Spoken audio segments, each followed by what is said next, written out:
Radhe Radhe friends, जय श्री कृष्णा। तो आज है लड्डू गोपाल जी की छठी।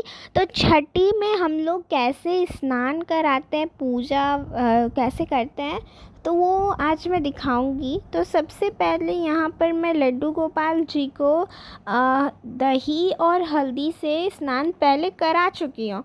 अब मैं इन्हें दूध का स्नान दूंगी, मगर उससे पहले मैं यहाँ पर घी से इनकी मालिश कर दूंगी। अगर आपके पास तेल है तो आप तेल से भी कर लें, मगर वो तेल नहीं जिससे आप कोई भी मगर मतलब कि किचन में यूज़ करते हैं, वो तेल ना, उनके लिए अलग से एक नई तेल ले लें, उससे मसाज करें।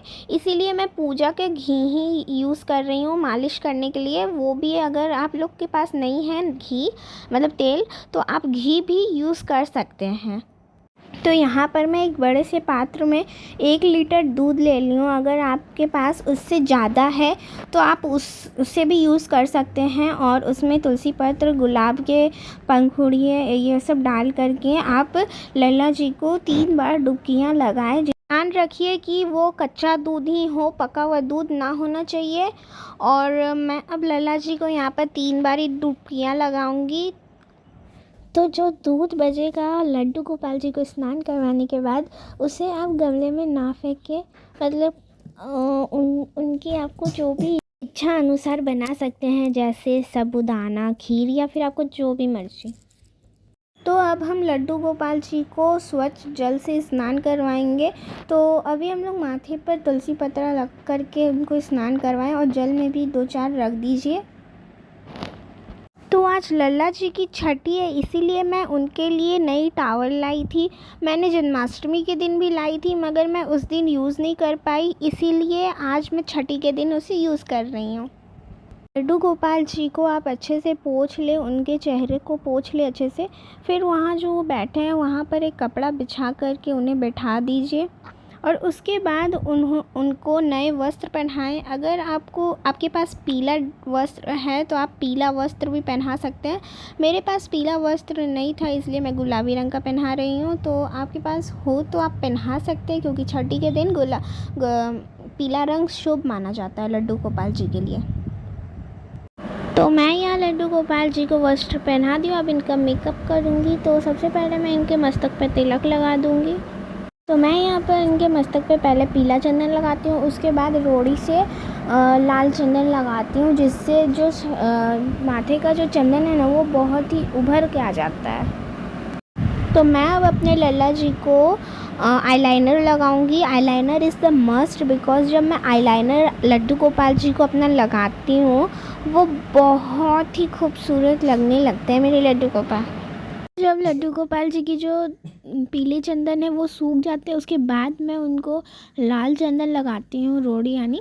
और फिर अब मैं उनकी जितनी भी ज्वेलरीज़ है वो पहना दे रही हूँ। ये पर्पल वाले ब्रेसलेट तो घर पे बनी हुई है, क्योंकि हम लोग को मैचिंग मिल नहीं रहा था, तो ये मम्मी ने घर पे बनाया। और ये माला तो मुझे बहुत अच्छे लगते थे, मतलब कि 1 साइड मोती एंड 1 साइड बिग मोती, वाओ। तो मुझे इनकी मेकअप थोड़ी फीकी फीकी लग रही थी, इसीलिए मैं रोड़ी से थोड़ा सा डॉट डॉट दे दी इनके चेहरे पे। अब देखिए कितने सुंदर लग रहे हैं लड्डू गोपाल जी। मैं इनकी बाँसुरी इनको दे देती हूँ, और अब मैं इनकी झूले को अच्छा से सजा दूँगी। तो मैंने इनका सिंहासन बिठा दिया और इनको भी बिठा दिया। अब मैं यहाँ पर सेव और केले के भोग लगा रही हूँ, और गुलाब ज़रूर डालें जो पंचामृत आप बना रहे हैं। तो देखिए कितने सुंदर लग रहे हैं, और डेकोरेशन भी हम लोग ने किया। तुलसी पत्ता एक कटोरी में ज़रूर रखिए, वो बहुत ही अच्छा माना जाता है। अब आरती करेंगे हम लोग लड्डू गोपाल जी की।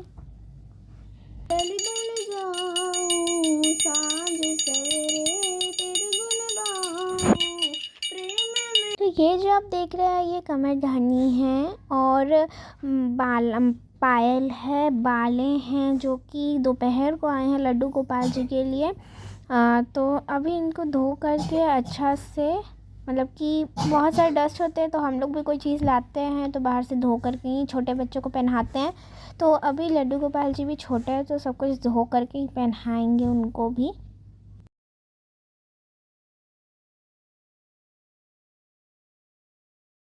तो ये ये देखिए कितनी ब्यूटीफुल लग रहे हैं मेरे लड्डू गोपाल जी। दोपहर को श्रृंगार करने के बाद फिर से उतारना पड़ा, और मैं यहाँ पर फिर से थोड़ा सा स्पीड कर दी हूँ वीडियो, ताकि ज़्यादा लॉन्ग ना बने। तो मैं लल्ला जी के यहाँ पर फिर से श्रृंगार कर रही हूँ, यानी ज्वेलरी वगैरह जो उतारा था उसको फिर से कर रही हूँ।